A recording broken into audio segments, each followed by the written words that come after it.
What's going on, everybody? Welcome back to the channel, and in today's video we're going to be talking about the third and supposed final installment into the Venom franchise starring Tom Hardy, and that film is called Venom: The Last Dance.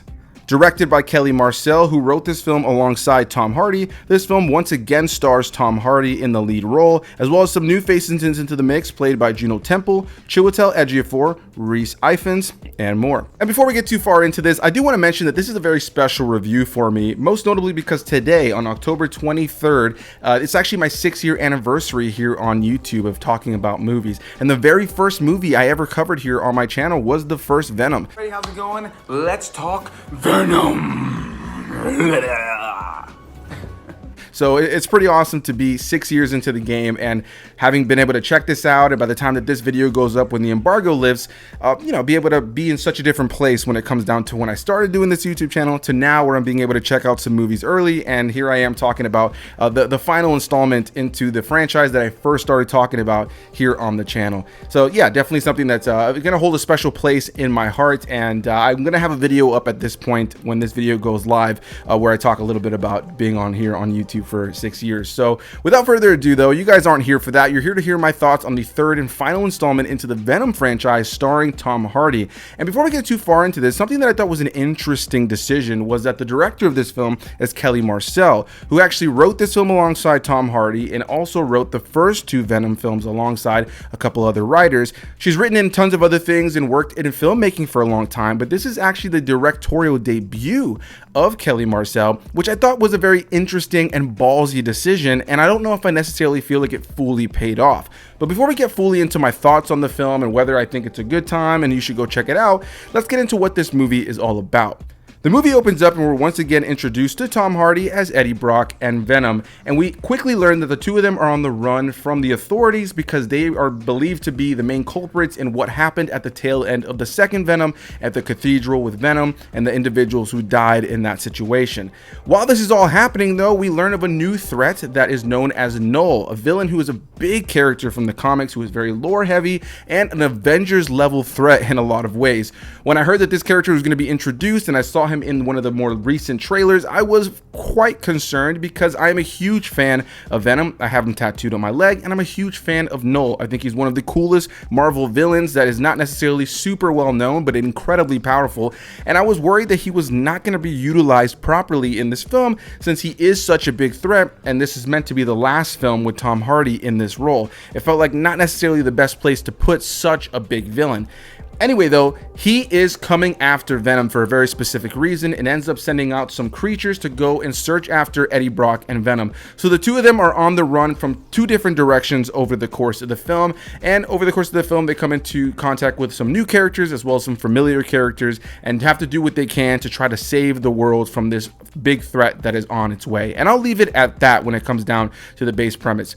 If you saw my reviews for the other two Venom films, you'll know that I enjoyed the films. I don't think that they're great when it comes down to the narrative level, but I'm a huge fan of Venom, and I think in a lot of ways Eddie Brock is handled well as the character of Venom played by Tom Hardy. I think that Tom Hardy does an incredible job playing the two characters. I think that the bromance element, the buddy comedy element of these films has been tons of fun over the course of the two films, and as just a fan of the visual, cool, badass elements when it comes down to Venom and the other symbiotes, I think that this film franchise has done a really great job of being jam-packed with a lot of fun action, and this film is no different. I think that Venom: The Last Dance has some pretty great action sequences throughout it that kept me very much engaged, and I was just chewing on some popcorn and drinking my soda throughout the entirety of the film, never really feeling bored, especially when it comes down to the third act where you'll find footage that you did not find in the trailer. I do think that there's a lot of the earlier part of this film that is pretty present when it comes down to the trailers, but for the most part the latter half of this film, especially the third act and all the big action there, is kept out of the trailer. So there are some fun, nice, big surprises for fans when it comes down to the action element.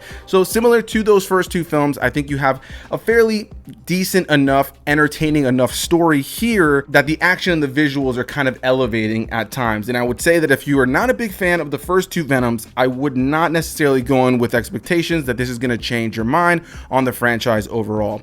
With all that said though, unfortunately I did kind of find that this was my least favorite of the three. I do think this film has some pretty epic action. There are some great moments in this film that I do think are some of my favorite moments within the three films. But when I look back at the stories of the first two, I felt like they were a little bit more cohesive and a little bit more straightforward. While they were simplistic and not necessarily something that was overly groundbreaking, nor was it overly rich with character arcs, I genuinely found it to be just straightforward and fun enough to enjoy. Whereas with this film, it oftentimes felt like I didn't know what the vision was.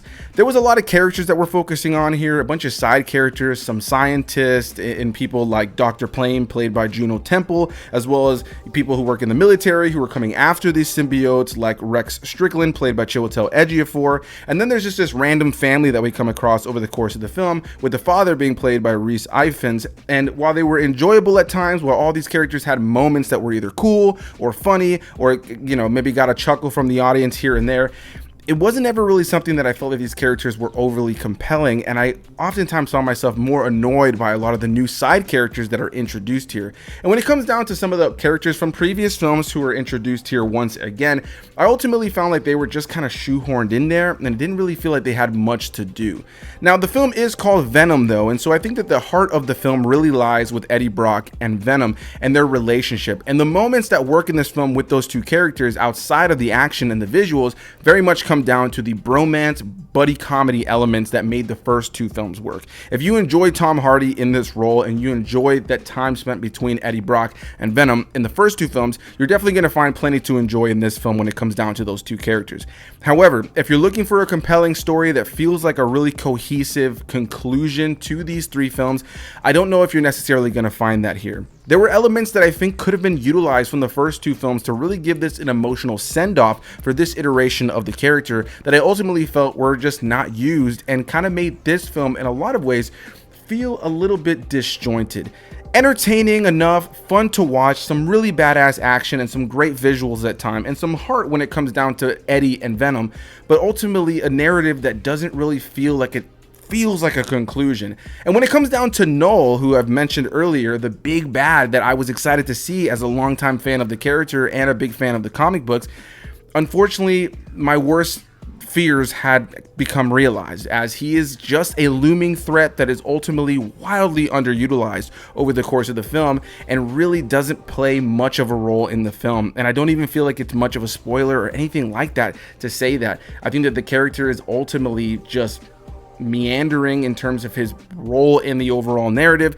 They give you a reason as to why he isn't as big of a role in the film, but they try to make him feel like this big threat that ultimately just kind of feels like an umbrella that's over the film that doesn't really do much for the narrative other than giving Venom a reason to run in this film from some sort of threat. And I don't want to get too deep into spoilers, of course, as I just saw the film and I'm seeing this early and I'm dropping this review early, but when it comes down to the antagonist element of this film, I found it to be very generic bad guy stuff that ultimately didn't ever really lead me to feeling overly compelled or threatened for our characters. And when it comes down to the various side characters that we spend time here with the film, while they have their moments, there really wasn't much to be desired here.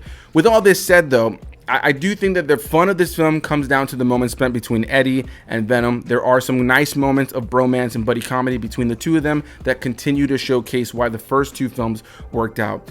With that and the cool action over the course of the film, I think the film is entertaining, and I think there are going to be some people who are just going for a good popcorn flick that are likely going to really enjoy this film, walk out with a smile, and have 2 thumbs up. But at the same time, if you're going into this as a big film fan like myself and you want to be compelled by a narrative that's going to pull you in, especially in an oversaturated comic book world that we're currently in, I unfortunately feel like you might walk out of this film feeling like it was just another comic book movie with a fairly middling kind of narrative that never really took things to the next level. So that's going to be my thoughts on Venom: The Last Dance. While this is going to hold a very special place in my heart as I'm covering this on my 6-year anniversary, and the first film I ever covered on the channel was the first Venom, and I love Venom. I have him tattooed on my leg. I will always love all of my memories with Venom, and I think these films have done a lot of cool things with the character of Venom. Unfortunately, The Last Dance just didn't have that story that is kind of having me clamor to go back and rewatch it. It didn't have that connective tissue to the overall MCU and the other Marvel projects to get me excited to be like, I can't wait to see what's to come. It just felt like a conclusion that was, you know, entertaining, but not overall emotionally conclusive in the way that I wanted it to be. So I won't say much more. A big thanks to you guys for watching. Hit that like button, comment your thoughts, subscribe for more videos, and let me know, are you planning on checking out Venom: The Last Dance? And if you saw it, did you like it? Did you not like it? Whatever the case may be, leave any and all comments down below, and I'll see you beautiful people in the next one. Bye-bye.